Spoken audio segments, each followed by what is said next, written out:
And thank you, ladies and gentlemen, for joining us once again across the Louisiana plain, where we are elevating the cause of constitutional conservatism in Louisiana, elevating the cause of constitutional conservative citizens across the state, and rapidly now draining the Louisiana swamp. My name is Chris. And I'm Danielle, and this is the State of Freedom, brought to you by freedom-loving Louisiana First Patriots.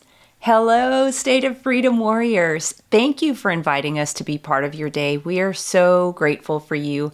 You're the best listening family anyone could possibly hope for, and we are only here because of your encouragement, your prayers, and your financial support. If you are looking for a way to support us, to advertise with us, or to send us feedback, please visit our website at freedomstate.us. We'd really appreciate it if you'd also help us get the word out and spread the reach of the State of Freedom. Please like the show on whatever platform you listen to us, subscribe to it, and share it. You can share short clips instead of the full episodes from our YouTube and Rumble channels, and links to those are always in the show notes and over on freedomstate.us. Well, joining us today is someone who has a deep understanding of the redistricting issue and the history of this issue in our state, Attorney Paul Hurd. But first, as always, let me read the scripture of the day. Today's scripture is James chapter 1, verses 2 through 8 and verse 12. It says, "My fellow believers, when it seems as though you're facing nothing but difficulties, see it as an invaluable opportunity to experience the greatest joy that you can. For you know that when your faith is tested, it stirs up in you the power of endurance. And then, as your endurance grows even stronger, it will release perfection into every part of your being until there is nothing missing and nothing lacking. And if anyone longs to be wise, ask God for wisdom, and he will give it. He won't see your lack of wisdom as an opportunity to scold you over your failures, but he will overwhelm your failures with his generous grace. Just make sure you ask empowered by confident faith without doubting that you will receive. For the ambivalent person believes one minute and doubts the next. Being undecided makes you become like the rough seas driven and tossed by the wind. You're up one minute and tossed down the next. When you're half-hearted and wavering, it leaves you unstable. Can you really expect to receive anything from the Lord when you're in that condition? If your faith remains strong, even while surrounded by life's difficulties, you will continue to experience the untold blessings of God. True happiness comes as you pass the test with faith and receive the victorious crown of life promised to every lover of God." And this is an instruction and an encouragement for us to hold on, to keep going, to keep the faith, and to keep our eyes on the Lord. James tells us to ask the Lord for what we need with full faith that he'll do it. And it's our faith in the unfailing love and the faithfulness of God, regardless of circumstances, that pulls forward the answer. It's our commitment to stand in faith that builds in us the endurance we need and continues to perfect us and make us more like our Savior, Jesus. So, if you're facing difficulties today and struggling in some part of your life, remind yourself of the faithfulness of the Lord. He has never left you. Determined to stand on the history of your relationship with him. Determined to stand on the word of God and don't back down. Don't give way to doubt. Faith and endurance are the keys to receiving the answer you need. That's a beautiful scripture. I love that's one of my favorite scriptures by James. And it's always such a good reminder to talk about how trials of various kinds in life always produce endurance and steadfastness in us. So they really are a gift when we have trials. And let's be honest about all this, Danielle. This is a long fight, especially the issue that we're going to be talking about today. It's a long fight. It's not a sprint, it's a marathon. And speaking of someone who knows about endurance and knows about steadfastness and pushing through in cases of this kind, it is such a privilege to have Paul Hurd, the seasoned constitutional lawyer, on our show today. I had a chance to watch him testify recently before the legislature, and we'll get into that. And we were just blown away. So, Paul, thank you so much for taking the time to be with us for a few minutes this morning. How are you, sir?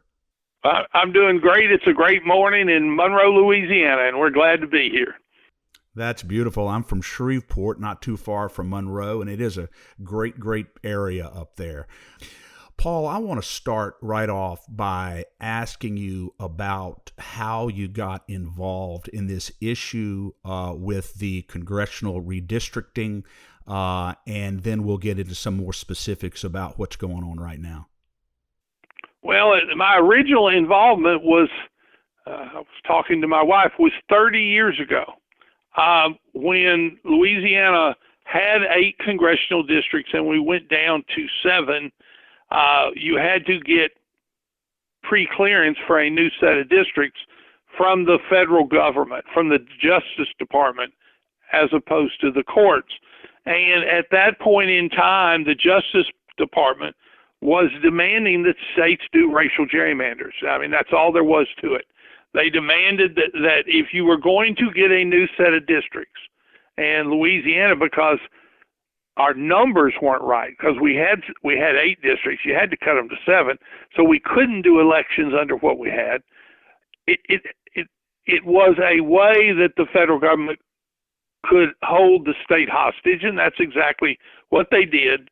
The legislature drew a nationally renowned racial gerrymander that was called the Zorro District, or the Z for Zorro. And think about this. It starts in Shreveport, comes all the way across the northern boundary to the northeast corner, comes all the way down the river. Then it goes through a little bit of Point Coupé, Feliciana's. It goes to Baton Rouge. Then it loops around and goes to Lafayette and Opelousas. And it makes a real funky Z-looking district. And the court threw it out and said, this is a racial gerrymander. It was, and so the legislature, we won that one. I was the lead counsel in challenging it here. No one else would, and we did. We set it aside. Instead of appealing that to the U.S. Supreme Court, the state enacted a district that the court voided as unconstitutional also, and it was called the slash. And it took the bottom half of the Z district, i.e. the finger that goes over to Lafayette. It takes the black vote out of Lafayette Parish and St. Landry, comes back up to Voiles and Point Coupé. And then the slash was, it went up northwest and took out pieces of each parish until he got to Caddo Parish and picked up a large block of black voters in Caddo Parish in Shreveport. That was called the slash. That was 30 years ago, and the court threw it out as an obvious racial gerrymander. And what is and the point of that is today, 30 years later, we just readopted the slash. It's probably has 90%, 80% of the population that the unconstitutional slash had. And it's disappointing. It's constitutionally indefensible. And that's where we are today. And I think we're going to repeat history with that district, the slash, being challenged in court. Yeah, this could be, 3 could be a charm, Paul. The Zorro, the slash. Have you come up with any moniker for this newly drawn district? I don't mean to put you on the spot. No, maybe we'll call it slash 2.0. The slash 2.0. I'll go with that. Now, Speaker Johnson weighed in on this issue about the map the original map that was challenged that got us to this point. And his position was that our map that was current before this most recent legislation was passed, the map we were using, was constitutional and should be given the opportunity for a full vetting in court. Now, the legislature said that they didn't have any options but to do exactly what they did. They said they had no choice but to give us this new map in light of the plaintiff's challenge and Judge Dick's ruling. What are your thoughts on that? And were they in fact limited in that capacity as to what they were able to do? Well, and let's say this, as it relates to the legislative power, the right of a sovereign state to draw congressional districts or electoral districts, there's overwhelming federal jurisprudence that says that is fundamentally a legislative power. It has to be done constitutionally. But first, the legislature underestimated its power, its constitutional obligation to do districting in a constitutional manner. Instead, they were told that the district judge was going to impose a map that would not be satisfactory to Louisiana, and they were fearful that the district court would enact a plan that was a gross racial gerrymander itself. And so they were told their choice was your gerrymander or the court's gerrymander, and therefore the legislature chose this gerrymander. They're wrong at what their option was. Their option was to adopt nothing, defend the plan, and then enact a plan that is constitutional, but remedies any objections that the district judge might find. Or, and this is what I told him, I said, if you want to solve the litigation, enact a constitutional district in District 5, which was Northeast Louisiana and the Floridas, the rural Floridas. Enact a plan that includes as much minority voters as you can constitutionally. Don't divide the cities up, but group your parishes and group your cities so that you would easily end up with a district that was plus 40% African American and 44% minority, including African American, Hispanic, Asian. And we don't have many indigenous. So the numbers were not that far off.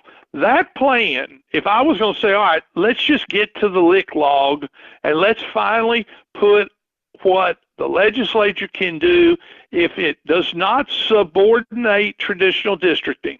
We're not going to make race predominant, but we're going to pay attention and do what we can without dividing our state.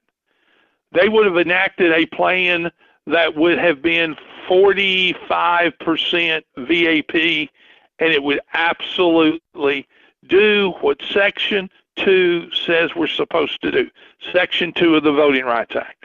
What it says to do is that you must, within the requirements of compact, contiguous districts, if possible, minority voting must have an equal opportunity to elect a candidate of their choice. That means the white voters need an equal opportunity, the black voters need an equal opportunity. We don't pick winners constitutionally, nor do we pick winners, nor is Section 2 require that you pick winners.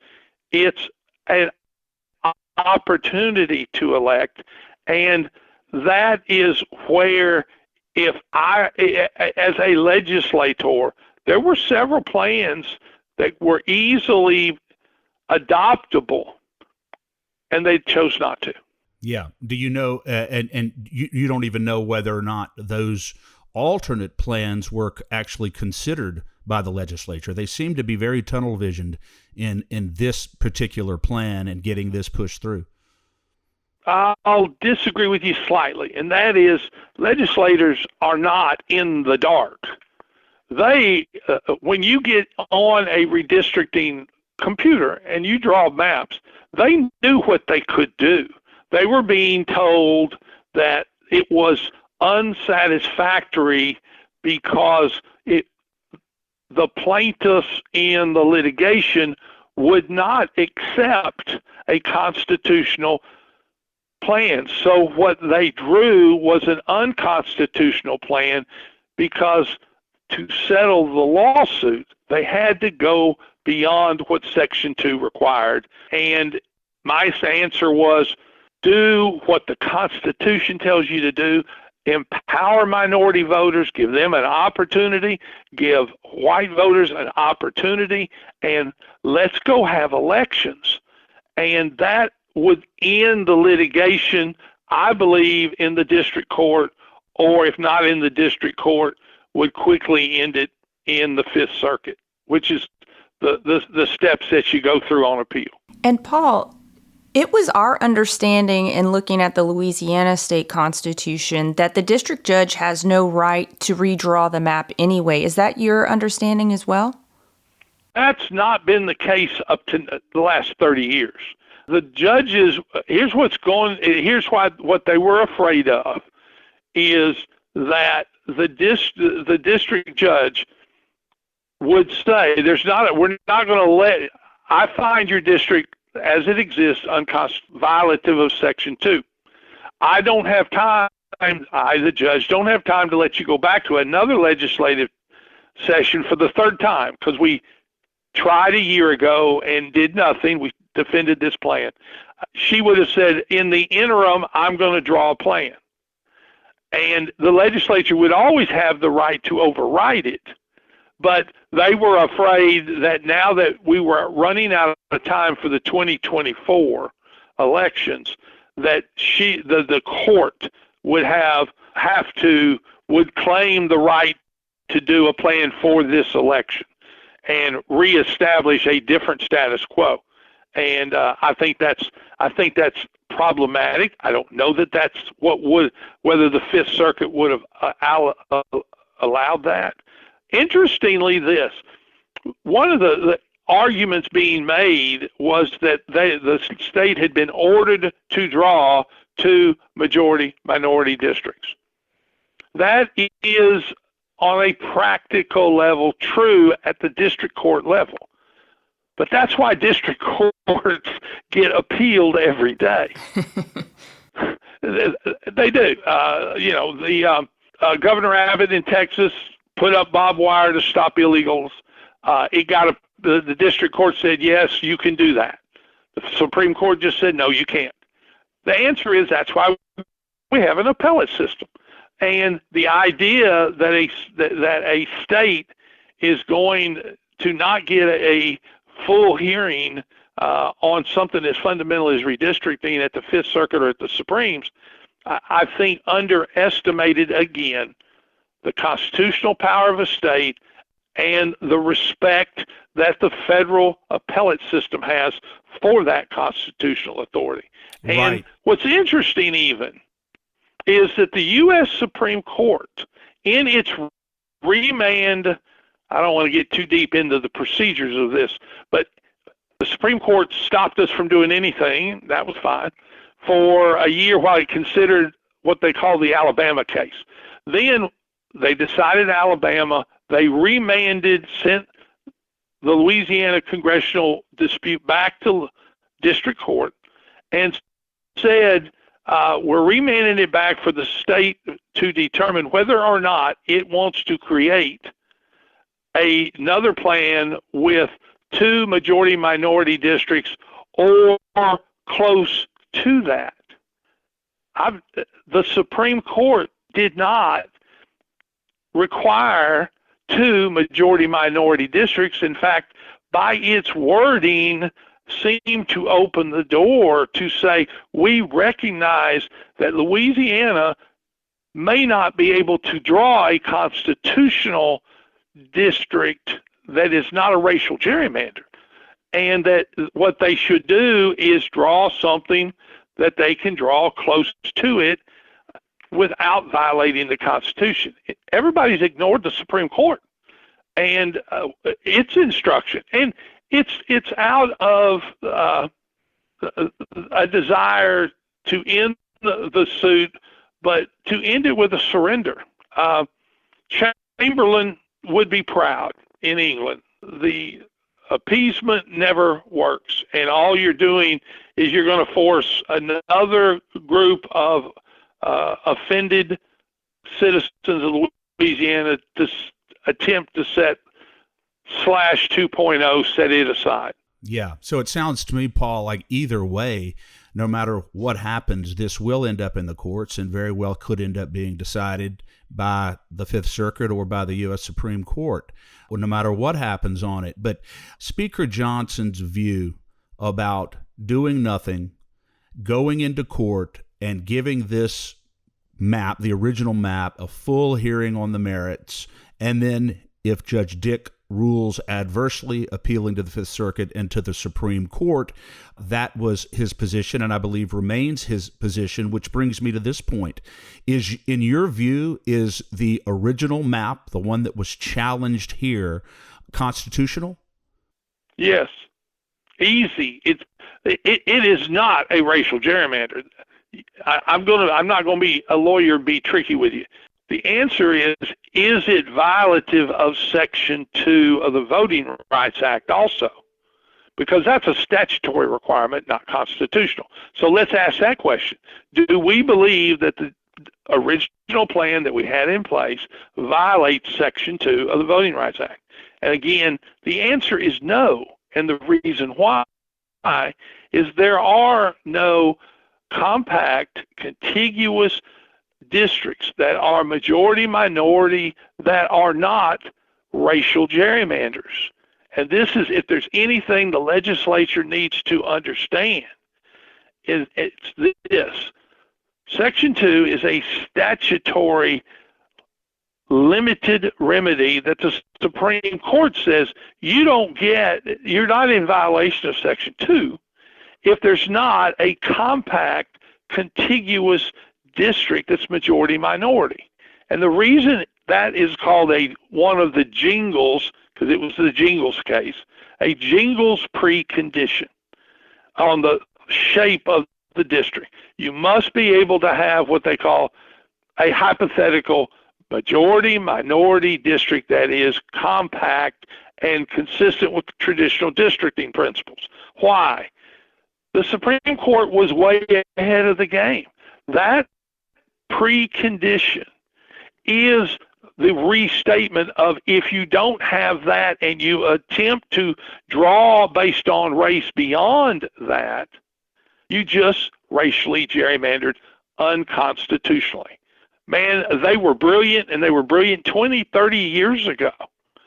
And everyone wants to ignore the fundamental jingles requirement. That's why I say enact District 5 is constitutional. But even if you modify District 5 slightly, and you can do it and enhance minority percentages without it being a racial gerrymander. And that was to me, is not a Section 2 remedy. That's a legislative decision. I don't think the legislature had to change it, because there's no way to change it in a district that you and I don't throw up in the sink. And you would be in a position, Paul, you would be in a position, based on your knowledge, or anybody who is qualified to go make the argument, to go into the district court, argue for the constitutionality of the original map, argue on appeal at the Fifth Circuit, and argue at the U.S. Supreme Court. And if the Fifth Circuit and or the U.S. Supreme Court did what they were supposed to do, honored the separation of powers, and gave deference to the legislature as is appropriate, do you think that the original map ultimately would have been declared unconstitutional if we had chosen to go into court and fight for it? No, I think it would have. I think it wouldn't survive. It was constitutional because because the legislature has the preeminent authority, not the absolute, right, but the preeminent authority to make those judgments. Then the question is, did it violate Section 2? And I think the underlying premise of Section 2 would not require that it be modified. Yeah. And so the point simply being, it's full circle. You don't get you got to understand, you don't, because of Section 2 and the desire to, if possible, it's not if possible, if there is a compact alternative that would enhance minority voting, you may be compelled to do it under the statute. But by definition, this thing will not look like the slash. It will not look like the districts that the plaintiffs were proposing were all just as vulnerable as racial gerrymanders as is the slash. And so they chose one bad choice over another instead of picking the ground that the constitutional power and authority that they should have, and that was to make sure that the 5th congressional district was drawn so that the minority participation was, I hate to say, maximized within traditional districting principles, not to go from Caddo to South Baton Rouge. Right. It's Paul, unexplainable except by race. Yeah. Assuming, Paul, that this map that was just passed is ultimately declared unconstitutional, because I'm sure that it is going to be challenged, where does that leave us? Does that leave us back with the original map? That's correct. Because it will void its repeal of that voiding of that act will also, within the act of adopting slash 2.0, inside that act is also one that repeals the earlier act. Okay. Right. And that will set it all aside, and the other district would be back in place. Well, Paul, do you intend to challenge the new map? At this point, I will say the phone has been ringing. I will say, if there's lawyers in Louisiana, if there's voters in Louisiana that are offended by this division of our state, they're welcome to contact me. They're welcome to contact other constitutional lawyers. I think this thing, there's a perfect guide. Judge Jock Wiener is on the Fifth Circuit, wrote a dissertation on why the slash is unconstitutional. It's already reported jurisprudence. We're going to get this set aside in Louisiana. If someone wants to talk about it, they're welcome to contact me or get your friendly neighborhood constitutional lawyer. If you're in one of these communities that got divided up, you're the victim, and you're entitled to non-racial voting districts in the state of Louisiana. Paul, how can people reach your office if they feel that they are disenfranchised? If you need to reach us, I mean, you can always do the web search, and it's Paul Hurd. It's Hurd, and if you just put in Paul Hurd, Monroe, Louisiana, you'll find me easily. I'm at Paul Hurd Law Office.com, no spaces, and Hurd again is Hurd, not several other ways to do it. But I'm easily findable. I've involved in this congressional districting twice. We set aside the Z. We set aside the slash. I set aside 2 racial gerrymanderings in Texas, one in Dallas, one in Houston, redrew 14 districts over there. I set aside the same racial gerrymanders in Virginia, and we redrew probably 4 or 5 districts over there. And we put Humpty back together again for the voters. And that's really what I've always felt like I was doing. I am trying to put our communities together, our voters together. We go to school together. We shop together. We pray together. Let's not reinstitute voting segregation and voting racial power allocation. And that's why I believe this constitutional challenge is a principled challenge for the effectiveness of our vote and our community influence. One last thing, when you put them back together, it helps the voters have a better, stronger hold on their incumbent. The more you divide these communities and stretch these districts from sea to shining sea, what you're doing is limiting the ability of voters who know each other to demand representation as the voters wish it to be. We're all little isolated pockets, and the incumbent controls us. Let's put the voter Humpty Dumpty's vote back together, and that's why I do it. It's a Well fantastic said. point. It is a great point. And just to clarify, Paul, the just for the benefit of our listeners, our legislature in this most recent special session had options available to it. They could have gone into court and they could have defended the original map, or alternatively, they could have, perhaps with your consultation and advice and others, could have put together a map that was not vulnerable to a constitutional challenge. Is that what we're understanding you to say? Absolutely. And they could have done that in the litigation.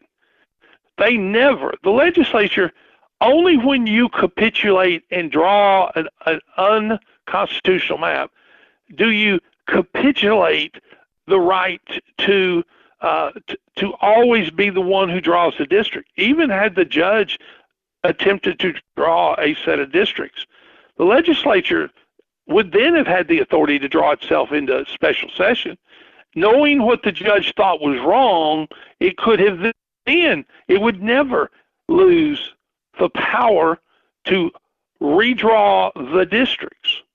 And so I think the surrender was one of exhaustion, not well-reasoned constitutional analysis. Yes, and which will, contrary to their stated objective, which was to end litigation, it sounds to me it is probably going to spawn litigation. I think this one's not going to go untouched. Yeah. Well, God bless you, Paul. It's an unfortunate situation, but we Louisiana voters have been vindicated once. I think we'll be vindicated again. Absolutely. Well, thank you so much, Paul. I really appreciate that and appreciate your voice of truth and reason on this, and your history with this is gonna prove very beneficial in the courts, I believe. That's where I'm hoping we're headed. Thank you for joining us. Awesome. Well, thank today, you Paul. so much. That's right. But you got to have plaintiffs that care too. You got to have voters who care too. That all we need are people that want to stand up and say, protect my vote from racial allocation.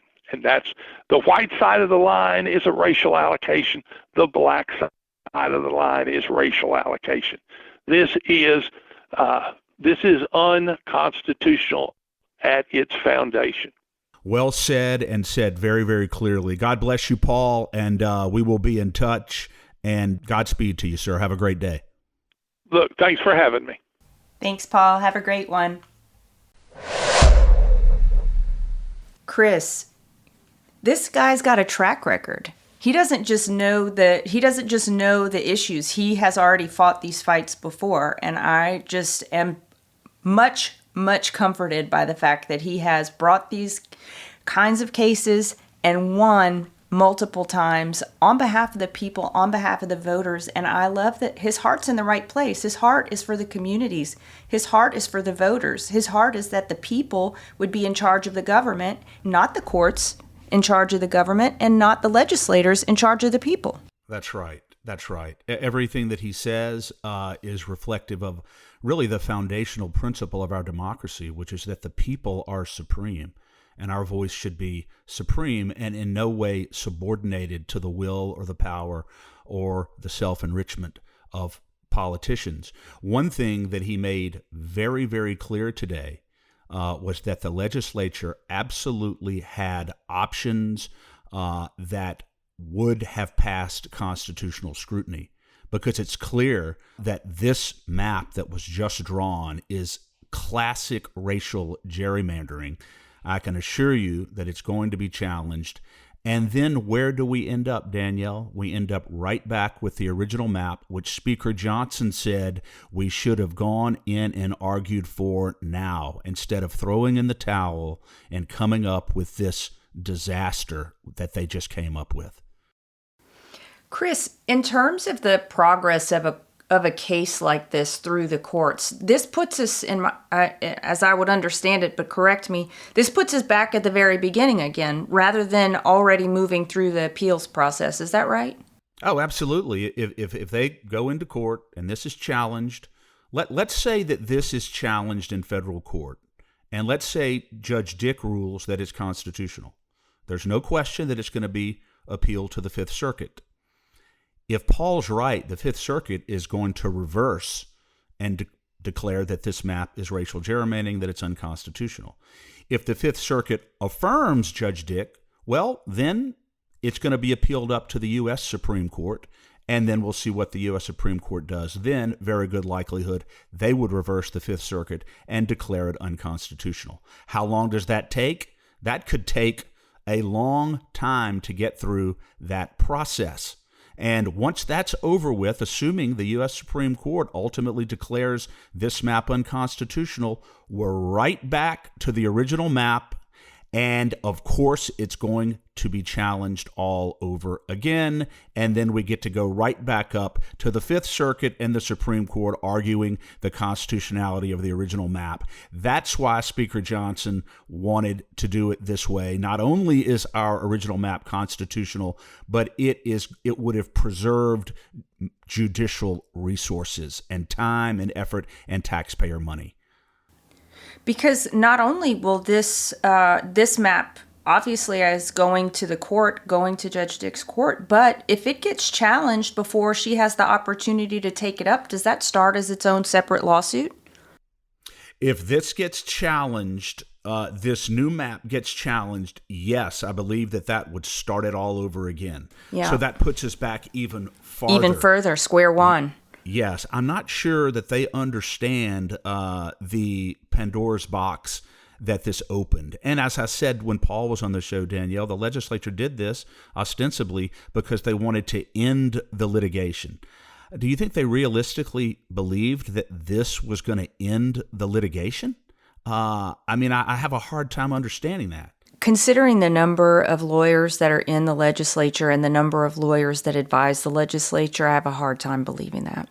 Yeah, a really hard time. But it's very good to know that people like Paul Hurd are out there and Speaker Johnson, other constitutional lawyers who are going to make an issue out of this because, as Paul said, this is foundationally important to our Constitution and really to the people's voice in a democratic republic. That's really what this comes down to.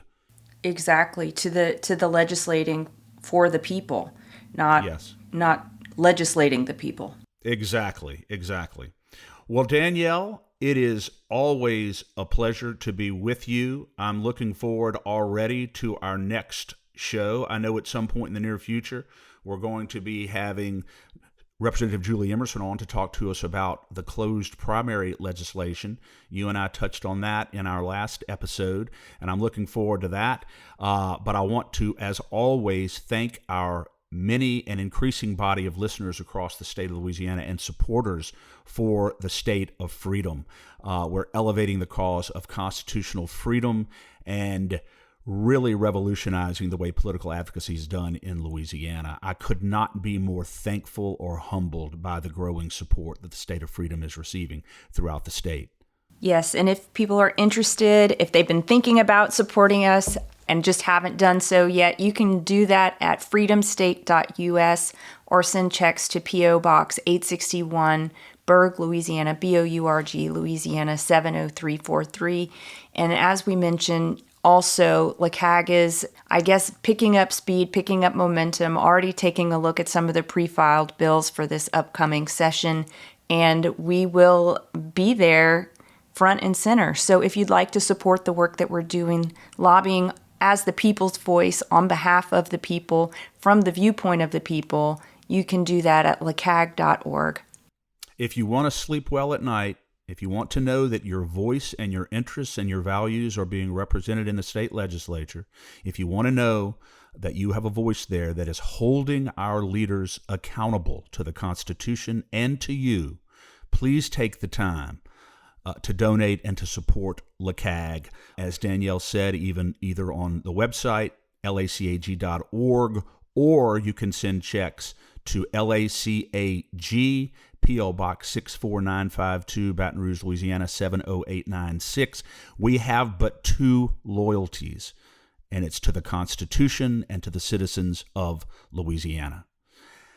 And as we continue to move forward, Danielle, I am just giddy with excitement. Me too. And before we leave, let me just remind everyone that we do have an opportunity for listeners who may be interested in investing in precious metals or even starting a home-based business in that industry. Metal Stacks is a precious metals collectors club where you can buy your metals at the best prices on the market, actual dealer cost. You can hold them in your hand yourself. They are beating the big sites. They have no credit card fees and no minimums. So if you're interested in purchasing metals, you can visit metalstacks.com/dwalker. Get to shopping. It helps me out. I get the commission. And you can also refer people to Metal Stacks for an additional income. If that's interesting to you, just reach out to me at Danielle@freedomstate.us, and I can get with you and get you the info.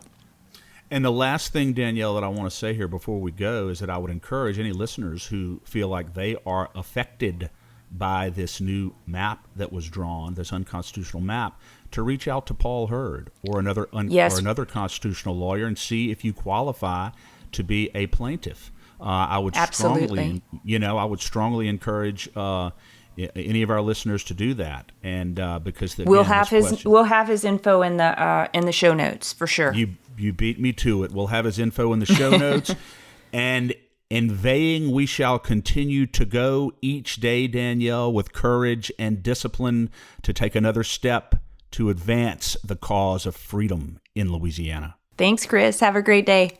Thank you. Thanks for listening to The State of Freedom. To stay on top of all the calls to action we mentioned today, just check out the show notes for the episode.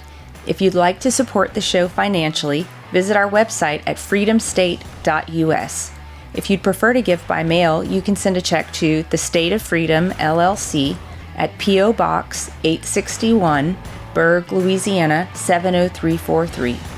If you own a business in Louisiana and are interested in supporting our show by advertising, please email us at info@freedomstate.us. To get involved with Louisiana Citizen Advocacy Group, visit lacag.org, LACAG.org, or email Chris at chris@lacag.org. If you're enjoying the podcast, please subscribe and share it. Give us a 5-star rating in the reviews. Thanks again, everybody. We'll see you next time.